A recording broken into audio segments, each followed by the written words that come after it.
Wowzers! It's been a long time since the last Cartoon Comprehensive. Let's just say I've been on the road with a happening far-out gang and their dog and... No, I'm not gonna do the whole 70s slang thing.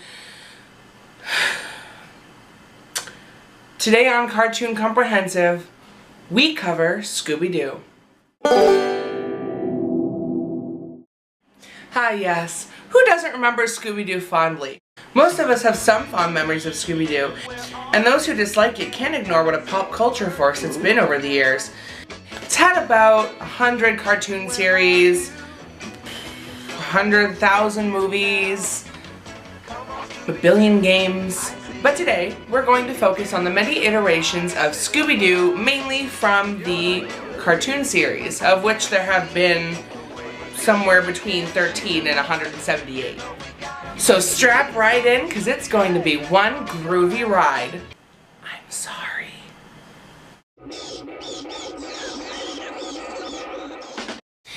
Hanna-Barbera Studios was founded in 1944 and was one of the leading animation studios for quite a while. The company created such classics as The Flintstones, Johnny Quest, among many others.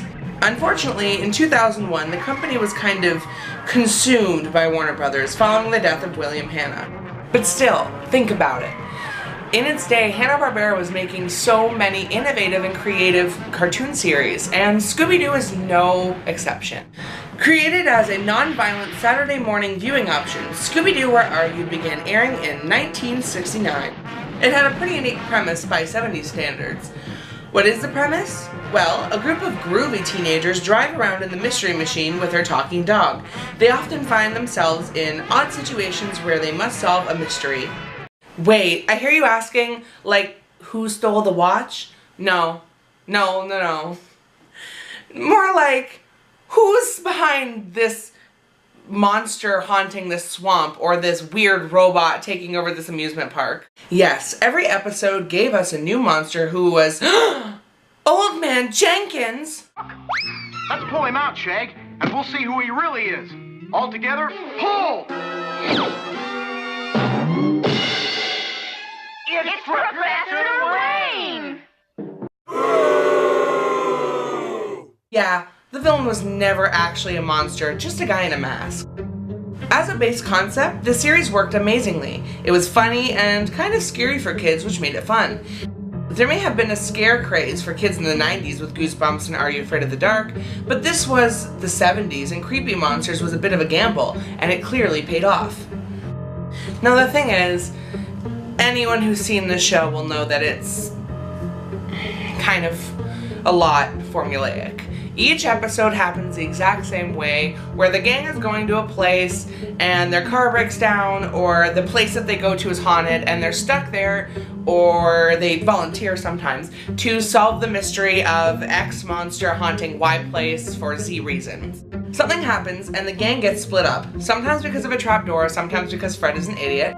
I think we better split up. Daphne and I'll go this way. You two go that way. Then Scooby and Shaggy find a kitchen and eat. Just 2 slices of bread and an old ice cube. I'll take it. And then they're chased by a monster, then cue the chase montage. Let's take this back way out. Leave it to Daphne to pick the wrong door. And finally they set a trap which catches the villain, who is unmasked. Just as we thought. It's the curator. Literally 90% of episodes happen just like that. I'm going to introduce Mystery Incorporated here, and only here, because otherwise we'd be here for the next 16 hours, and I really have a life. Scooby. He's a talking dog mascot, and he likes Scooby snacks and food. That's pretty much it.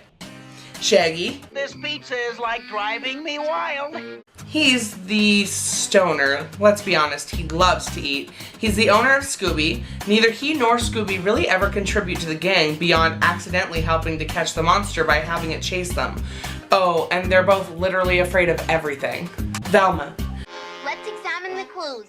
A puppet dog, a violin case, packs of brand new bills. Very strange. She's the brains, and usually discovers clues and puts them all together. Pretty much every episode involves a clue rant from Velma where she explains everything just before pulling the monster's mask off. Daphne. Danger-prone Daphne did it again. Well, she's kind of a feminist's nightmare, sort of. She provides little to the gang beyond being a damsel in distress. She usually gets lost or captured to the point where it becomes sort of an inside joke in the later series. She's pretty, and she often finds secret passages by complete accident. Fred. Well, we sure enjoyed the puppets. Goodbye. Fred is the leader who usually calls the shots. He's the one who says, "Let's split up," and he wears an ascot. That's about it. Basically, Mystery Incorporated is pretty archetypal, but that's 70s cartoons for you. All of their characters get more fleshed out in later series, but for now, you get the basics of the character, which is fine for Where Are You? Hey, Scooby! So following the end of Scooby-Doo, Where Are You?, a new series began production and began to air in 1972. It was essentially pretty much the same as Where Are You?, but the new Scooby-Doo movies had one slight difference: star power. Every episode featured a celebrity role, living or dead, who helped the gang solve mysteries. Highlights include Don Knotts as Detective Homer Pipsqueak and the Three Stooges, although not voiced by the Stooges themselves. This season also featured a crossover between Mystery Incorporated and the Addams Family, also Batman. That's about it. Nothing too interesting, to be honest. Their attempt to make it hip and relevant kind of makes it dated, as though it wasn't before.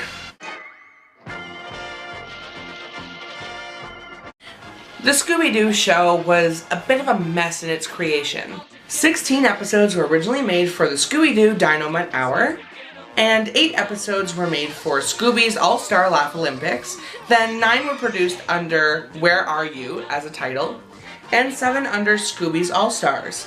So the Scooby-Doo show was less of a coherent series and more of an attempt to bring together all kinds of episodes into a jumbled mess. By the way, the title Scooby-Doo Show was added retroactively in the 80s as the show was put into syndication.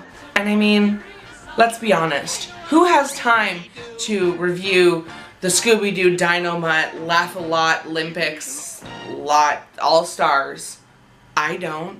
I have a life. The 16 episodes made for the Scooby-Doo Dynamite Hour featured a new character, Scooby's country bumpkin cousin Scooby-Dum, who joined the gang for a short while. By the way, an episode featured in Scooby's All-Star Laugh Olympics featured one of Scooby's other cousins, Scooby-D, who was token female. If there's one thing to take away from the Scooby-Doo show and its Frankenstein monster of a body made up of other cartoon show blocks, it is this.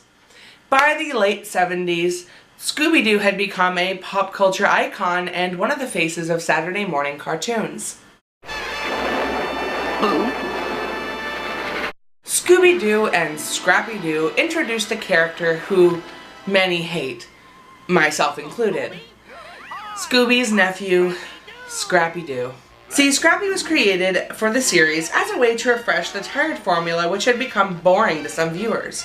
Really, the only difference between this series and the previous one was the inclusion of Scrappy, who was rough and confident, although often overestimated challenges. While many find him super annoying, he was apparently a very popular character, which led to Scooby-Dooby-Doo!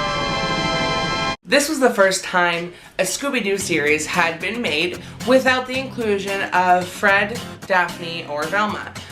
The series basically was Scooby, Scrappy, and Shaggy on adventures around the world. The episodes aired as a part of the Richie Rich / Scooby-Doo show, as well as the Scooby-Doo and Scrappy-Doo Puppy Hour. The shorts were also gathered together to form episodes to fill half-hour time blocks on TV. This series was an attempt to return to something familiar enough for people who had watched Where Are You? They included Daphne, who by this point had become a fan favorite as well, but it also omitted Fred and Velma. The premise of the series was similar to the original, with one difference. The new gang were reporters for Teen Magazine, and thus solved mysteries. Yeah. Each half-hour episode was comprised of 2 11-minute episodes. However, a few full half-hour episodes were produced. As Daphne was reintroduced, and she was working with the least helpful members of the gang, it gave her a chance to really come into her own as a character. At least as far as Daphne Blake can. She's forced to take more responsibility and thus becomes, surprisingly, one of the better characters. Scooby-Doo, looking for you. The new Scooby-Doo Mysteries was essentially the second season of the new Scooby-Doo and Scrappy-Doo show. And it had very few changes. That is, except for the inclusion of Fred and Velma, who made guest appearances sometimes. That's about it. This is a warning to all living mortals that whosoever opens this chest of demons will release 13 of the most terrifying ghosts upon the face of the earth. The 13 Ghosts of Scooby-Doo was an attempt to branch out and try something a little bit new in terms of Scooby-Doo series.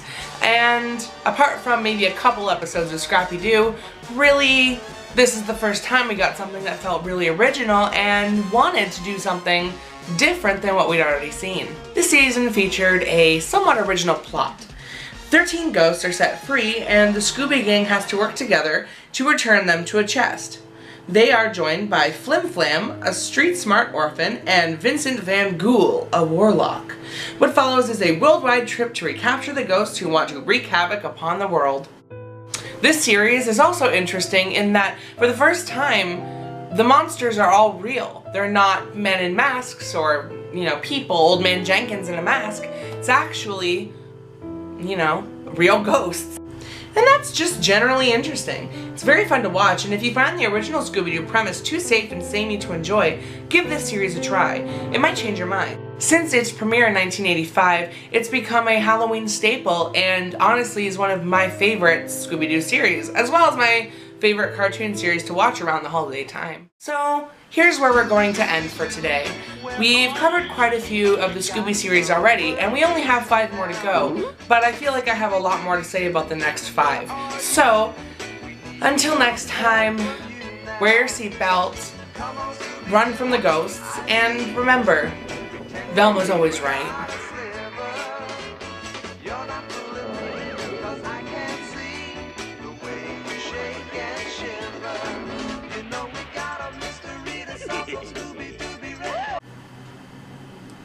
No. Wow, that was terrible. No!